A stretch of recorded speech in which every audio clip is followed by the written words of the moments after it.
Hello, sir. Hello, friends. My name is Rafael Wangko, and I'm going to try to retell all the subjects that we have already learned in morphology and syntax. And first is what is the definition of morphology? There are three that I have take it and make it short and make it simple as possible. The definition of morphology is are study of words or study of forms, study of configuration and revolution of landforms. In the morphology, there is morpheme. What is morpheme? Morpheme is the smallest unit of words that have a meaning. And there are two types of morphemes. There is free morpheme and bound morpheme. Free morpheme is the words that can stand alone because the word from free morpheme have a meaning. And for the bound morpheme is the word that cannot stand alone. Why? Because the word of bound morpheme needs another word to make a meaning.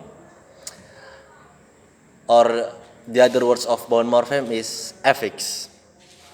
For the example of free morpheme is easy, like key, chair, table, food, or dog, or chicken. Those words have a meaning, and those words doesn't need any other words to make a meaning because they have a meaning by itself. And for the bound morpheme or affix, the example are an, and the. We next the principle one. Principle one is forms which have a common semantic distinctiveness and identical phonemic form in all their occurrences constitute a single morpheme. And for the example are dancer, singer. Dancer means the one who can dance, the one who dance, the person who dance. The singer is the person who sing. And for the principle two, forms which have a common semantic distinctiveness but which differ in phonemic form, the phonemes and order or phonemes may constitute a morpheme provided distribution of formal differences in phonologically definable. For example, is not too far from the principle one. The words im and possible, if we organize those two words, becomes impossible. And impossible means not possible. And the other word is imperfect. Imperfect means not perfect. And next is morphological process. In morphological process, there is an affixation. What is affixation? Affixation is the process of adding an affix to a stem or base. And for the next, morphological processes serve different functions. There are two. First is derivational and second is inflectional. Derivational occur the alter meaning and or part of speech. And for inflectional, show grammatical relationships between words. Morphological processes alter stem to derive new words. They may change the word's meaning, or it's the function of the derivational, or may change the grammatical function. It's the meaning of inflectional. And for the affixation, every language has its own rules about the structure and formation of its words. Affixation occurs when a morpheme is attached to a root. Affixes are bound morphemes, like I said before, that must be attached to the beginning of root, the end of root, surround of a root, or be inserted into root. Beginning of root we can say it as a prefix, the end of root we can say it as a suffix. Surround of roots is circumfixes, and inserted into a root infixes. We can get two morphemes from this morphological process. Like I said before, the derivational morphemes and inflectional morphemes.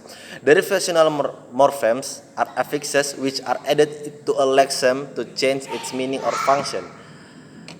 They are used to make a new or different lexeme. For the example, the words L and Y, li or lie or li, changes the adjective sad, the word sad, into the adverb sadly.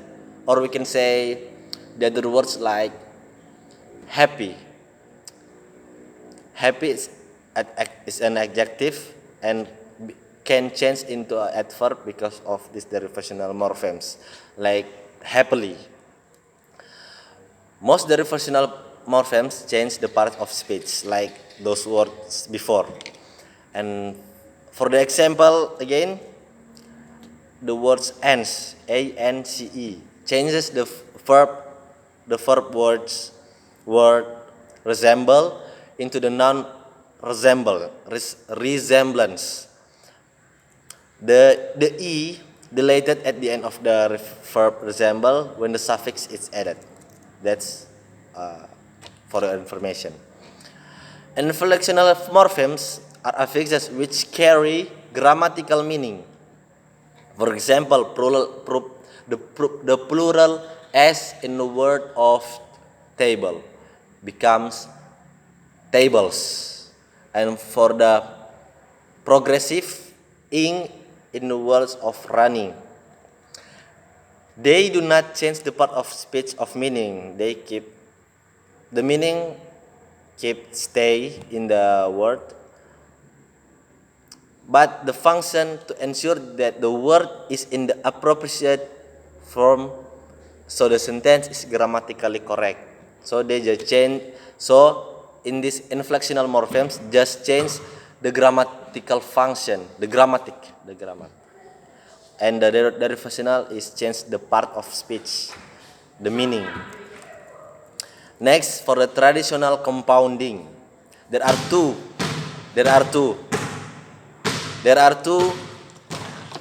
traditional compounding. First is an endocentric, and the second is exocentric. Isak. An endocentric compound consists a head. The categorical part that contains the basic meaning of the whole compound and modifiers which restrict this meaning. So there are compound and modifiers words and becomes one. For the example, the compound of White House or dog house, where house is the head and the dog is the modifier, is understood as a house intended for a dog. So a house for a dog. This is the example for an endocentric. So the other is an exocentric compound, is hyponym of some unexpressed semantic category. None of its components can be perceived as a formal head, and its meaning often cannot be transparently guessed from its constituent part. For the example, the English compound white collar is neither a kind of collar nor a white thing. In an exocentric compound, the word class is determined lexically disregarding the class of constituents. For example, a must have is not a verb but a noun. Next is there is a reduplication in the morphology. What is reduplication? Reduplication is a word formation process in which meaning is expressed by repeating all of the part of the word. The study of reduplication has generated a great deal of interest in terms of understanding a number of properties associated with the word formation process. And in English, there are four major classes, word classes: nouns, verbs, adjectives, and adverbs. These have many thousands of members. and new verbs, adjectives, and adverbs are often created. Nouns are the most common type of word, followed by verbs. Adjectives are less common, and adverbs are even less common. For example, it's an interesting book. Noun. We ought to book a holiday soon. Verb. He loves fast dogs. Adjective. Don't run so fast. Adverb. The other word classes include prepositions, pronouns, determiners, conjunctions, and interjections. There are 1, 2, 3, 4, 5. Prepositions describe the relationship between words from the major word classes.